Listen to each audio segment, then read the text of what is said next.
What can the legislature do to ensure eligible families retain SNAP benefits? How would you address misinformation about SNAP participation and fraud?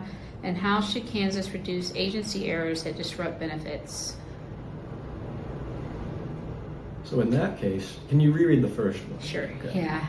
What can the legislature do to ensure eligible families retain SNAP? Is that a major issue right now, that eligible families are being kicked off of SNAP? There's been some threats of it. Like, it's come close to it. And then, like, during the shutdown and stuff, people were just really stressed out. And it came down to the wire, whether they knew whether they're going to have money to be able to feed their kids or not. And it ended up being okay, and Right. everybody got them. But that's because the states did the right thing, in my opinion, and gave the food stamps out. And then the federal government eventually opened back up and caught them up. To that point, I'd Yeah. say pay attention to your elections and make sure you're voting in the correct people who would, in that scenario where if there is a government shutdown and there's a high chance of there not being enough money to go around for things like SNAP benefits, make sure you have someone in office who can support you and who cares about your community enough to make the logical decision. But if it's not like a major issue right now, then I wouldn't say we should mess with it much. They've talked a lot about it. They've tried to do some things with it.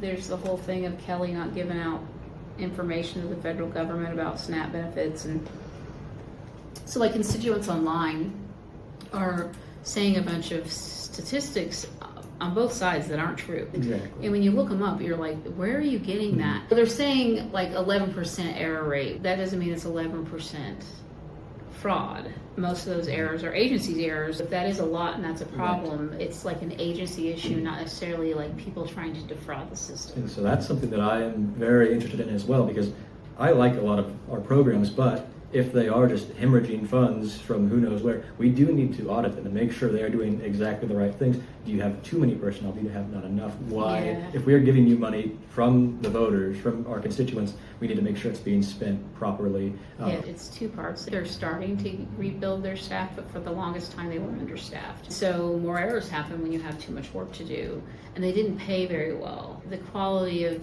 applicant you can get when you pay 12 versus 15 or 16 or more is drastically different. Any agency needs to have the proper funding to run correctly, and then if it doesn't get the proper funding, it's like, did we fail, or did you just not give me enough money to do the job you told me you needed me to do? Sometimes, though, I wonder if throwing more money at the problem is not always the right solution. Yeah. Sometimes it definitely could be. I think you have to be very careful when you start talking about raising taxes to fund these programs. Yeah.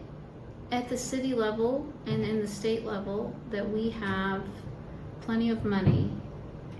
I don't think it's a cash problem. I think it's a priority problem on what we're doing with it, what we're spending it on.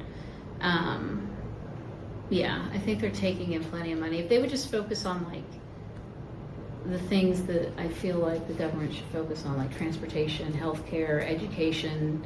I had 5 of them the other day. I need to write them down. But there's like 5 main things, you know, that they should be dealing with, making sure we have our basic needs met, you know, food and stuff, and then the rest of it is supposed to just be left up to the market. Well, in my case, I am a fiscal conservative, Yeah. but what we are proud of in Manhattan is to have a very, very large community fund that is just, it's donations. It's not from the government, it is from the community, and that ensures that people in Manhattan, if they are in like a desperate need or if they're struggling, they can, I believe, get maybe it's 2 or 3 meals a day. There's always somewhere to get a free meal in Manhattan. I don't remember the statistic exactly, but we do make sure we take care of our people as much as we can. And I like to see more of that. I'd like to see more of private organizations stepping in, because I am not in favor of a larger government. I would rather see people taking action in their own city, in their own town, and because they're the ones who know the people in their city that can get things done. Yeah. I'd rather see it be a local issue rather than a state issue for the most part, and I think we've been very successful in Manhattan on a lot of those. Yeah, I think like a lot of those decisions, like houselessness and stuff, it really has to be tackled at the local level. Yes. Because each city is so different in so many different ways that it's hard to make grand laws about certain things. But there are certain things that I feel like are inherent rights that people should have regardless of what city they live in too. And then those could be something that's handled at the state level. Like, you can't handle every little thing at the state level.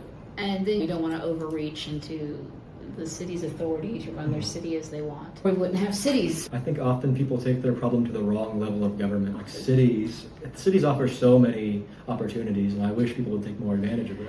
Every once in a while, the city council in Wichita, it reminds me of the Parks and Rec episode of Town Halls. There's just, like, a few times a year, there's somebody in there just upset about either something that doesn't make any sense or that there's nothing the city council can do about any of it. They're just in there yelling at the government that's closest to them.